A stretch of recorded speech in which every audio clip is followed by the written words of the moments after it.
So when we talk about formula, I mentioned formula in the beginning, right? And the basic formula that I use theologically for reconciliation is reconciliation equals, I thought I was going to be a math major.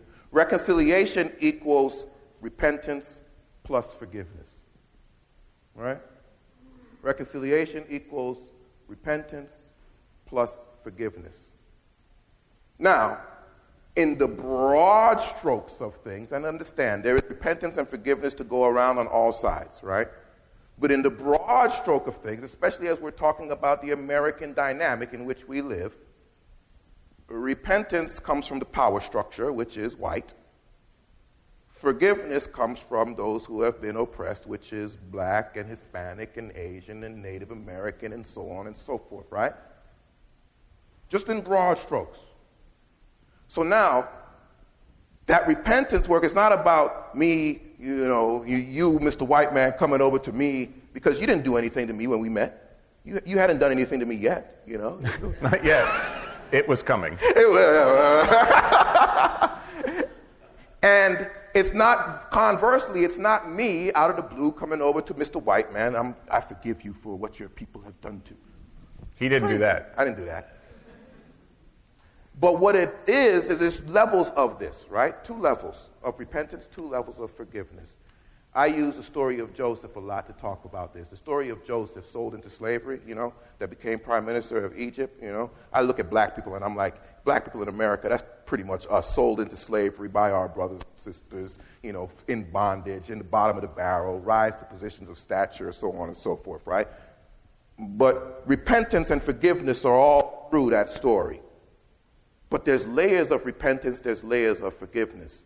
The first layer is a up and down repentance and up and down forgiveness. Ain't got nothing to do with relationship, right? This is a forgiveness from my perspective that allows me to continue forward in the face of white supremacy, right? This ain't got nothing to do with me having a relationship with any white person in the room. This is simply a forgiveness of what's been done so that I don't continue to feel like a victim, so that I don't remain in the prison. If Joseph had not been able to forgive his brothers, to forgive Potiphar and his wife, Joseph would have remained in that prison, languishing in what had been done to him, right? Likewise, on the repentance side, there is a repentance that is necessary that ain't got nothing to do with white folks getting a black friend. Don't go out looking for a black friend, okay? We do not need rows of seminarians out there on the hunt for anybody, okay? Holding up cardboard signs talking about looking for a black friend. Yeah. But there is a level of repentance that ain't got nothing to do with relationship with the other. It's that repentance that allows for you to do that digging work. That repentance that says to you, I need to stop speaking, go to the library, and start reading, and start learning, and start listening, right? That second level of repentance, that second level of forgiveness is where we start talking about relationship. Thanks be to God, I was compelled to do that forgiving work before. Otherwise, there would be no reason for me to be open to any white person. Let's be real. If we look at society and the witness of society, you can understand why people are like, heck no, I don't want nothing to do with white folk. I don't trust them, don't want to be near them, don't want to be around them. And every now and again, there's a flare-up that I say, ooh, I don't know about this reconciliation stuff. But then I remember, I got my brother. And I can't give up on reconciliation. But that second level is where we talk about relationship. But the only way, brothers and sisters, that we can get into that second level is because we've investigated that first level, because we've embraced that first level, right?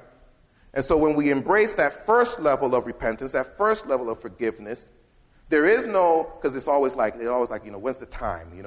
When is the right time for me to talk to a black person? When is the right time for me to talk to a white person? When is the right time for us to do this work, right? Y'all have that question. Because we got to get it done. Yeah, we got to get it done so we can check the box and we can move on, right?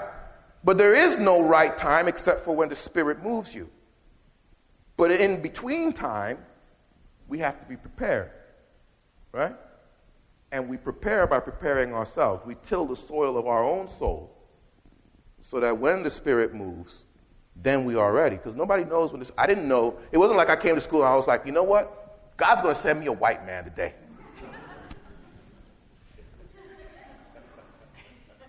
And Lord knows he was not looking for this black man. But by the grace of God, because of what we had done in our own selves, we were ready to receive each other